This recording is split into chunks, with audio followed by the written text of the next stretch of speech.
brings us to Sufism. So Sufism arrives in India almost at the same time as Islam. But if we go back to the history of Sufism a little bit, then a group of religious-minded people who turn to asceticism and mysticism, especially when in the Middle East, the Islamic State came to be established, and they sort of revolted against the materialism and the hierarchical monarchies which came to be established in the Islamic world. They were critical of the dogmatic definitions and the scholastic methods of interpreting the Quran and Sunnah, and they laid emphasis more on seeking salvation through intense devotion and love for God, much like the Bhakti saints as well. And they regarded Prophet Muhammad as the perfect human being, and he was to be emulated by the people. So Sufis therefore sought the interpretation of the Quran on the basis of their personal experience. Now let's look at the Khankas and the Silsilas of the Sufi. Now, by the 11th century, Sufism has evolved into a well-developed movement with their own body of literature on Quranic studies and Sufi practices and rituals. Now, when the institution came up, the Sufis began to organize communities around the hospice or the Khanka. Khanka is where the preceptor or the Sufi saint would live.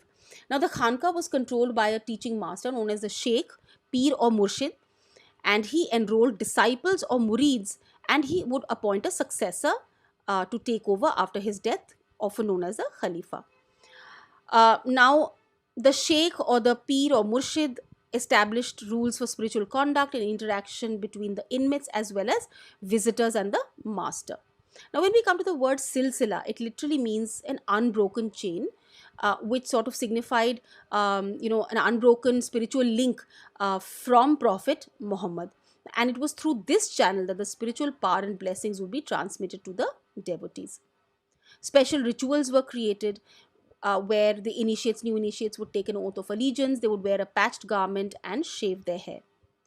And when the sheikh died, his tomb shrine or dargah became the center for devotion of his followers.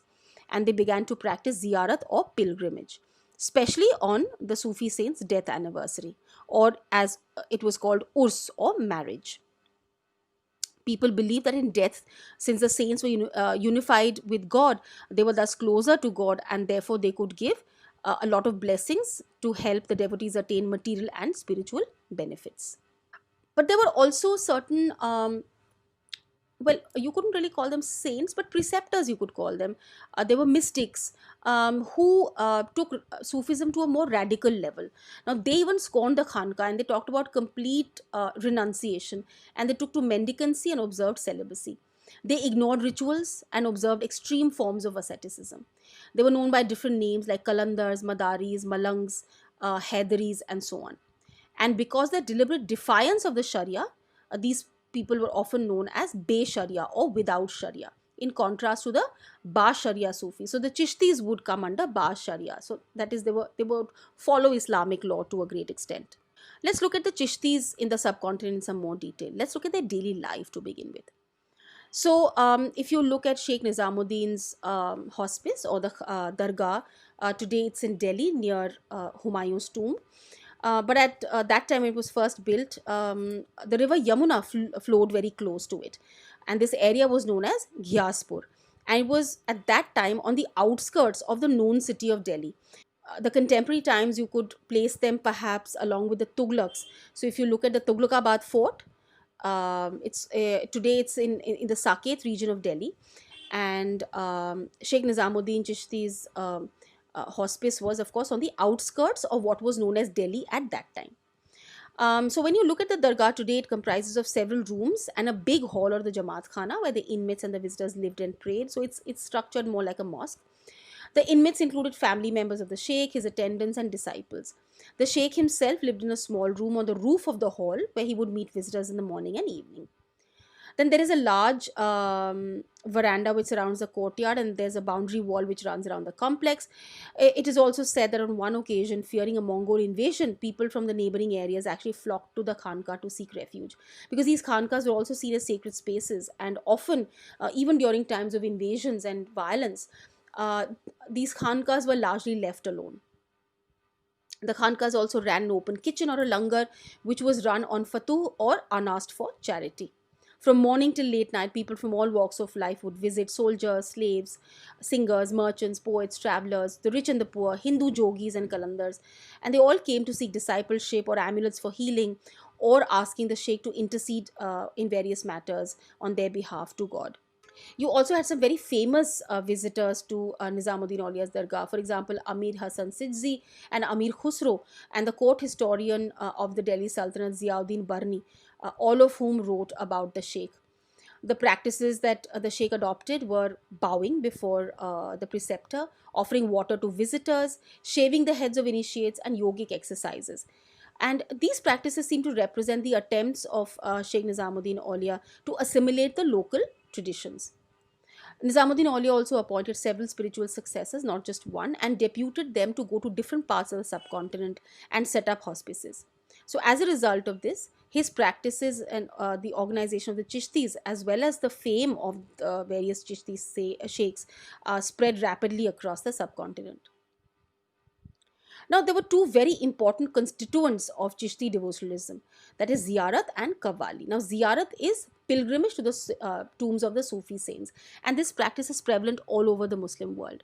And especially if you make this pilgrimage during the Sufis' urs, it's seen to bring you even more benefits.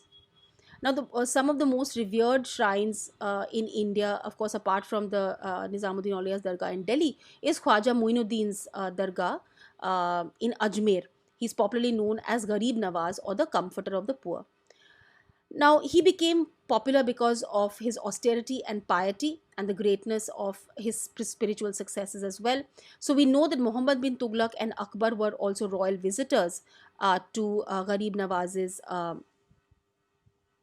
Dargah.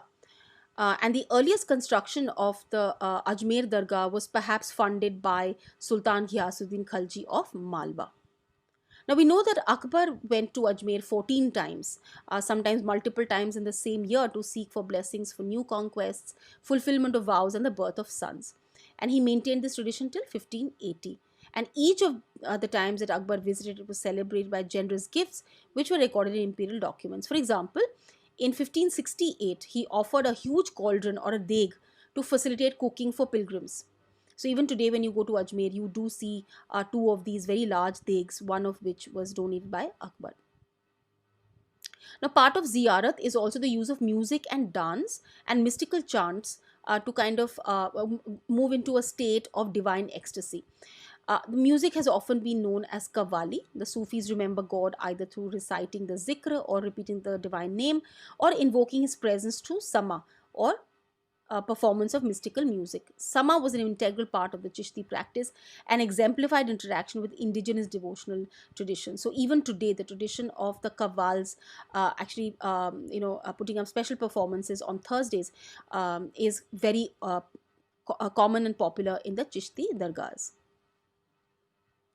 Now, the Chishtis also made, not just the Chishti, but all Sufis made huge contributions to the development of language as well. So, for example, in Delhi, those who were associated with the Chishti Silsila, they conversed in Hindavi, which is a kind of predecessor of Hindi.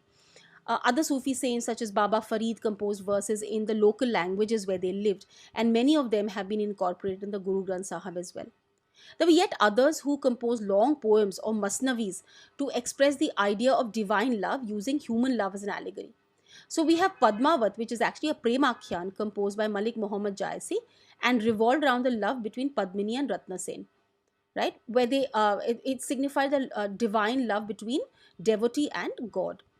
And their trials were symbolic of the soul's journey to become united with the divine. There's another genre of Sufi poetry which was composed in and around the town of Bijapur in the Deccan. These were short poems in Dakkani, which is a variant of Urdu and has been attributed to Chishti Sufis. These poems were probably sung by women while performing household chores like grinding grain and spinning. There were other compositions in the form of Lori Nama or lullabies or Shadi Nama or wedding songs. And it is through the medium of the Sufis really that Islam gradually gains a place in the villages of the Deccan. Now, how do the Sufis connect with the state? Now, generally, Chishtis, we know, tried to maintain a distance from worldly power, but it was not, again, a situation of absolute isolation, because the Sufis were known to accept unsolicited grants of fatu from the political elite. The sultans, in turn, would set up charitable trusts and endowments for hospices and granted tax-free land so that the poor could be benefited. Um, but the Sufi saints prefer to use the income from all of these on immediate requirements such as food, clothes, living quarters, and ritual necessities. And the fact that they would spend everything that came also enhanced the moral authority of the sheikhs, which further attracted more people from all walks of life. The Sufi saints' piety and scholarship and the people's beliefs in their miraculous powers also made the Sufis popular among the masses. And this was the support that the kings wished to secure. So, how did they, I mean, why would they want to do that? So, when the Turks began to first set up the Delhi Sultanate, they realized that if they followed the injunctions of the ulama, they would have a full fledged revolt of the non Muslim subjects on their hands. So, they tried to keep a distance from the ulama, but they would still need some sort of divine legitimacy. So, that's when the Sultan sought out the Sufis, who were said to derive their authority directly from God, and it was believed that the Aulia could intercede with God in order to improve the material and spiritual conditions of human beings. And therefore, often kings would like to locate their tombs in the vicinity of Sufi shrines and hospices. For example, you have the Humayun's tomb, which is very close to the Nizamuddin Aulia's Dargah. But there were also instances of conflict between the Sufi saints and the sultans. Now, to assert their authority, both the sultan and the Sufi would expect certain rituals to be performed, such as prostration and kissing of the feet. So, this was a bit of a bone of contention between the sultans and the Sufis. Occasionally, the Sufi saint would even be addressed with high sounding titles. For example, the disciples of Nizamuddin Aulia addressed him as Sultanul Mashaykh, or literally Sultan among sheikhs. And of course, the Delhi Sultan would not always take to it very kindly. Now, let's take this argument further and look at the emergence of bhakti in northern India as well, right? So, the first such bhakt that we will consider is going to be Kabir. So, what are the sources of information we have for Kabir? We have his own compositions and the hagiographies. Yes, what are hagiographies? Hagiographies are nothing but stories and biographies of various saints, which were often composed long after the Bhakti saint was had died. And often they would include, elements of miracles and some supernatural powers. So, verses that have been ascribed to Kabir have been compiled in three distinct traditions. One is the Kabir Bijak, which are preserved by the Kabir Panthis in Varanasi. Then you have the Kabir Granthawali, which is associated with the Dadu Panth in Rajasthan. And then many of his compositions have also been found in the Adi Granth Sahib. Now, Kabir's poems have survived in several languages and dialects, and some are composed in the special language of Nirgun poets known as the Sant Bhasha. Then there was also something called the Ulat Bansi, or upside down sayings, which are written in the form of everyday meanings which are inverted. For example, you would have the lotus which blooms without flower, or the fire raging in the ocean. Now, they would try to use these phrases, Kabir tried to use these phrases to explain the ultimate reality, which would be so difficult to explain in the first place. Now, Kabir also drew on a wide range of traditions, including to describe the ultimate reality, and these included, Islam, Vedantic traditions, yogic traditions, and so on. So he used the Islamic traditions to describe the ultimate reality as Allah, Khuda, Hazrat, and Pir. He used the ideals of monotheism and iconoclasm to attack Hindu polytheism and idol worship. He also used terms drawn from Vedantic traditions such as Alakh, Nirakar, Brahman, Atman, and so on. Then he also borrowed from yogic traditions where he talked about Shabd or Shunya, to explain what the divine was like. He also used the Sufi concept of zikr and ishq, and even Nam Simran. So were all these poems, all these dohas that you may have studied in Hindi, were they all composed by Kabir? Now we can never be certain about that. Although scholars have tried to analyze the language, style, and content to establish which verses could be his, we can't always be very sure. But what is obvious is that Kabir is a present. It was in the past and even today, he's a source of inspiration of those people who question established religious and social norms and institutions. Now, Kabir's legacy, many people have tried to appropriate. So, we have the Vaishnav tradition, which attempts to suggest that he was born a Hindu, but he was raised by a poor Muslim family who belonged to the community of weavers or julahas, who had recently converted to Islam. They also suggest that he was initiated into bhakti by a guru, perhaps Ramanand. Now, in his own verses, Kabir does use the word Guru and Sadguru, but nowhere does he mention Ramanand. So it is difficult to establish if Ramanand was truly his guru. Even their timelines are, have quite a gap. This brings us to Baba Guru Nanak. He was also, like Kabir, a Nirgun Bhakti saint. Right. So if you look at his early life, Baba Guru Nanak was born in a Hindu merchant family in a village called Nankana Sahib. Today it is in Pakistan. He was trained to be an accountant and he studied Persian. He was married off by his family at a young age, but he spent most of his time among Sufis and Bhakts. Now, he advocated a form of Nirgun Bhakti, as mentioned earlier, and he repudiated all external practices which he considered to be meaningless. So, he rejected sacrifices and ritual baths, fasting, image worship, etc. For Guru Nanak, the absolute or God or Rab had no gender or form. He proposed a simple way to connect with the divine by remembering and repeating the divine name. He expressed his ideas through hymns called Shabad in Punjabi, and Baba Guru Nanak would sing these compositions in various ragas while his attendant Mardana would play the rabab. Baba Guru Nanak organized his followers into a community. He set up rules for congregational worship or sangat, and which involved collective recitation. He also appointed one of his disciples, Angad, to succeed him as the preceptor or the guru, and this practice was followed for nearly 200 years. After the death of Guru Nanak, of course, some changes take place. Guru Nanak did not wish to establish a new religion, but after his death, his followers consolidated their own practices and tried to distinguish themselves from both the Hindus and Muslims. The fifth preceptor, Guru Arjan Dev, he compiled Guru Nanak's hymns along with those of his four successors and some other religious poets like Baba Farid, Ravi Das, and even Kabir in the Adi Granth Sahib. And these hymns are called Gurbani, and we find them in various languages. In the late 17th century, the 10th and the last preceptor, Guru Gobind Singh, included the compositions of the ninth Guru, Guru Tegh Bahadur as well, and this scripture was now called the Guru Granth Sahib. Guru Gobind Singh also laid the foundations of the Khalsa Panth, called the Army of the Pure, and defined its five symbols. So all Sikhs would now have to maintain these five symbols. So they would not cut their hair, they would carry a dagger with them, a pair of shorts, a comb, and a steel bangle. And under him, the community was consolidated as a social, religious, and military force. We now move towards the east, that is towards the west, and look at Mirabai, or the devotee princess. Now, she's perhaps the best known woman poet within the Bhakti tradition. Her biographies have been reconstructed primarily from the bhajans attributed to her, which were transmitted orally for centuries. Mirabai's biographies have been reconstructed primarily from the bhajans which were attributed to her and have been orally transmitted for centuries. Now, according to these, her own bhajans, she was a Rajput princess from Merta in Marwar who was married against her wishes to the prince of the Sisodia clan of Mewar, Rajasthan.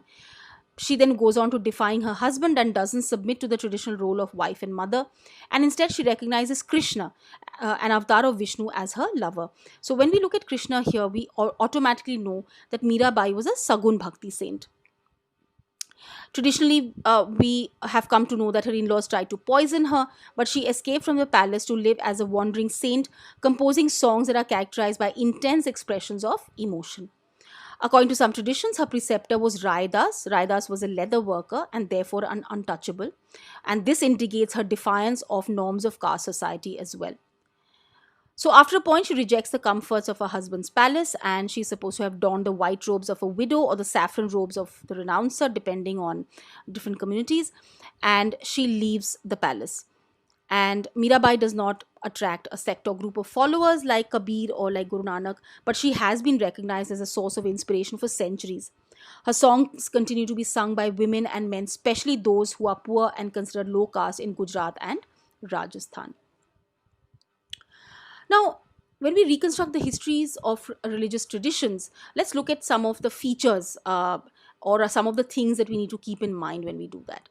So, historians draw on a variety of sources to reconstruct histories of religious traditions like sculpture, architecture, stories about religious preceptors, and the compositions attributed to women and men engaged in the quest of understanding the nature of divine.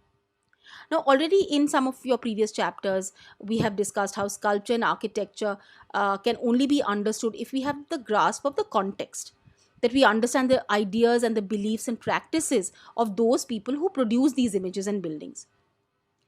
Now, another method to look at religious histories is by looking at religious texts, which include a variety of styles written in different languages. And they range from the apparently simple, direct languages of the Vachanas of Basavanna to the more ornate Persian of the Farmans of the Mughal emperor. Now, understanding each type of these texts requires a different skill set. So, apart from a familiarity with several languages, the historian also has to be aware of the subtle variants in style that each genre characterizes. To close the chapter, we know that all of these religious traditions that we've talked about, whether it's the Jagannath Puri or the Malangs or the Sufis or Kabir Panthis, Guru Nanak's teachings, Mirabai's, these religious traditions continue to flourish even today. And this continuity has certain advantages for the historians because it allows the historian to compare the contemporary practices with those which have been described in the textual traditions or shown in old paintings, and to trace these changes. But at the same time, this also becomes a problem because often contemporary people today who are following certain practices may not accept that perhaps the practices might have been quite different in the earlier period, and there has been a change over time. So, the challenge for the historian is to undertake investigations with sensitivity while at the same time recognizing that religious traditions, like other traditions, are dynamic and change over time.